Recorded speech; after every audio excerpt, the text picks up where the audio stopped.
Good morning, students.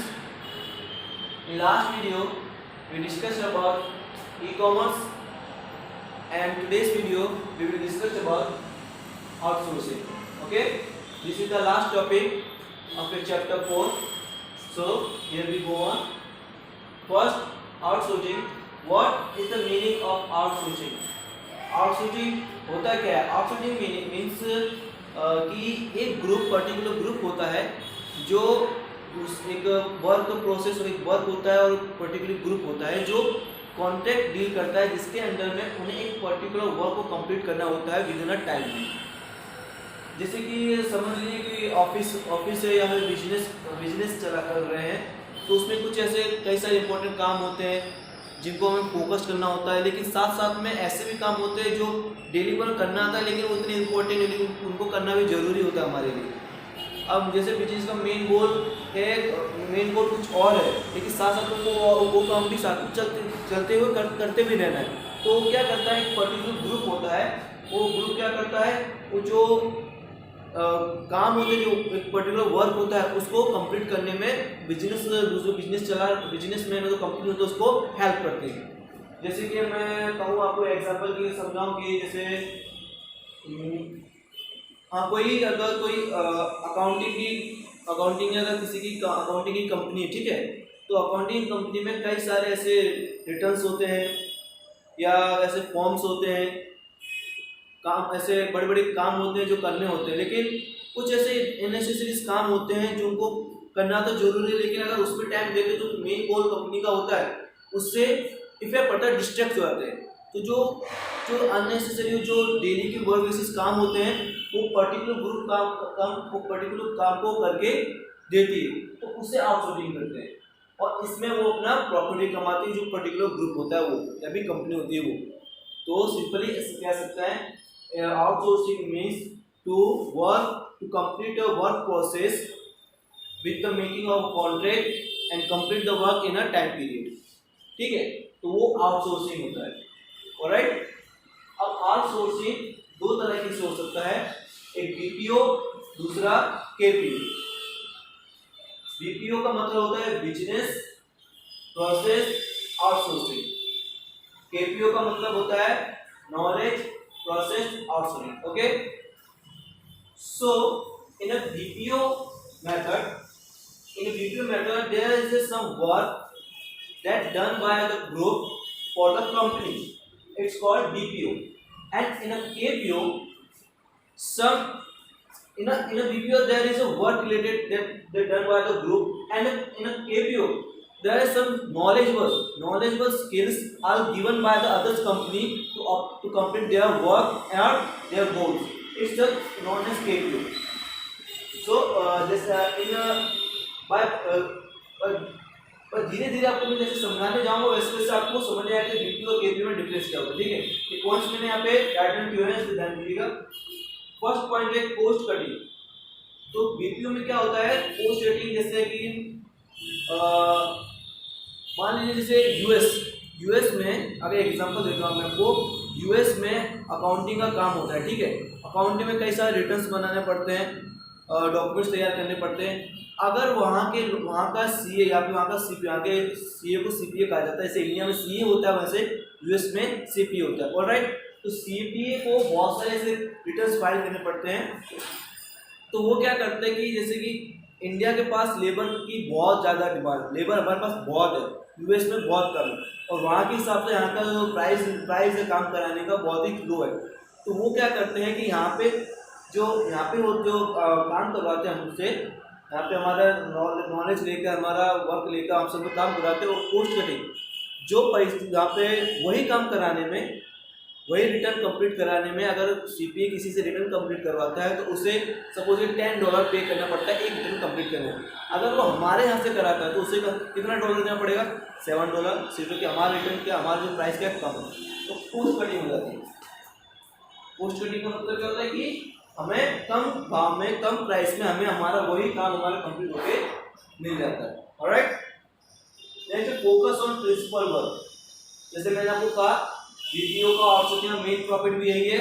This is the main profit that we are only focused on our primary goals of the company and we can't be distract by using outsourcing method. हम distract नहीं होते और जो हमारा main focus होता है हमारे company का जो मेन गोल होता है उस पर हम वर्क कर सकते हैं. ठीक है. और जो बाकी के जो हमारे काम है हम किसी और से करवा के उसे कंप्लीट करवा लेंगे. ठीक है. Next efficiency. एफिशिएंसी बढ़ जाती है हमारी. Like if we are focusing our main goal, main target, so our efficiency automatically increased. We can't distract by the other works. Other works will be done by the outsourcing groups. So हमारे जो बाकी के काम होंगे वो हमारे outsourcing हो जाएंगे और हमारी जो एफिशिएंसी होगी जो हमारी काम करने की तो जो इंक्रीज है स्टेमिना वो हमारा मेन टारगेट पे रहेगा तो हमारी एफिशिएंसी बढ़ जाएगी. Okay. Increase of profit. Simple, हमारा प्रॉफिट ही बढ़ेगा. हमारा जो काम हमारे यहाँ पे $10 में हो रहा है जैसे मैंने कहा वो हमारा $8 में $2 का हमारे पास प्रॉफिट हो रहा है. जैसे इंडिया में ऐसे जहाँ $100 में काम करा रहे हैं वहीं आउटसोर्सिंग की मदद से 70 में करा रहे हैं. वैसे ना मार्जिन को फर्क होता है. स्कोप एग्जांपल है इसके बिलिंग, परचेसिंग, डेटा एंट्री. ये सारे एग्जांपल है जैसे बीपीओ के जो छोटे छोटे काम होते हैं वो हम बीपीओ में करते हैं. बिलिंग का काम हुआ, डेटा एंट्री हो, हमें कंपनी के जो डेटा आ रहा है उसको हमें सिर्फ कॉपी पेस्ट करके एंट्री करके डालना है और कुछ नहीं करना है. वो बीपीओ आउटसोर्सिंग में आता है. आपने देखा भी होगी एक पेज एक फॉर्म बनेगा ₹5 ₹2 ऐसा हमें मिलता है तो आप बीपीओ में आउटसोर्सिंग में ही आता है. नेक्स्ट है केपीओ. बीपीओ इसलिए था business processing of outsourcing and KPO is knowledge processing outsourcing. Okay. To get best skill, knowledgeable है तो जो बेस्ट होंगे उस फील्ड में काम करने के जो बेस्ट नॉलेजेबल होंगे वो स्किल हमें मिलती है. ठीक है. Maximum use of source. Maximum use source मतलब अगर वही काम अगर जो नॉलेजेबल पर्सन नहीं है वो करता है तो हमारा जो सोर्स है जो हमारा काम वो ठीक से हो नहीं पाता है. ठीक है. अगर नॉलेजेबल पर्सन है हमें मिलता है हमारे काम के लिए तो हमें आसानी से काम हो जाएगा और हाँ as soon as possible complete भी हो जाएगा. Solution of complex problems.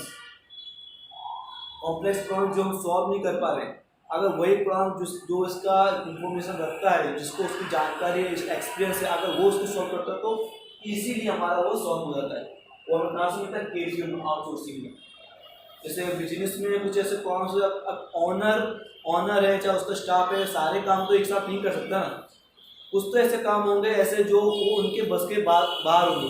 वो काम हम आउटसोर्सिंग की मदद से जहाँ हमें नॉलेज जो हमारा काम निकल सकता है वहाँ से हम कराते हैं तो जल्द से जल्द हमारा काम कंप्लीट हो जाता है. Reduction of expenditure. हमारा खर्चा बच जाएगा, एक्सपेंस बच जाएगा. Okay.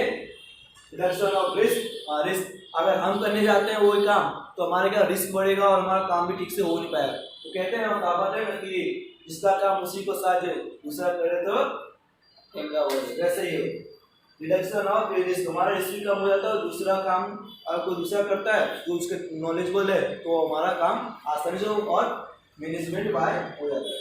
Scope medical services, legal services.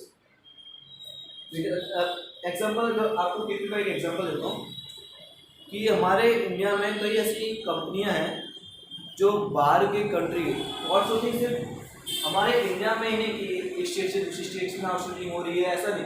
Country के बाहर भी आउटसोर्सिंग होती है हमारे. तो केपीओ में एक जैसे कि अकाउंटिंग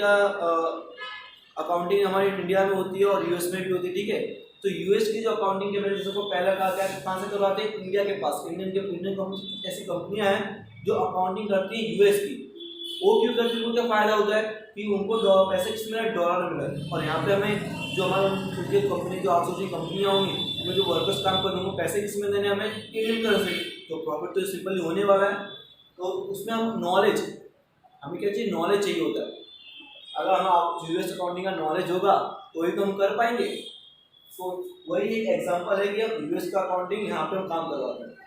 जैसे मेडिकल सर्विसेज होंगे जो हमें बाहर आउटसोर्स करेंगे और उसके बाद हम इनकम कर सकते हैं. Legal services as well as. तो ये था बीपीओ एंड केपीओ. ओके. आज चैप्टर में आपका कम्युनिकेशन कंप्लीट हो गया है, ई कॉमर्स कंप्लीट हो गया एंड आउटसोर्सिंग कंप्लीट हो गया. Thereafter, there are some other points too in your chapter, like internet and website. That topics I'm not going to taught you because it's a mandatory and very basic topics.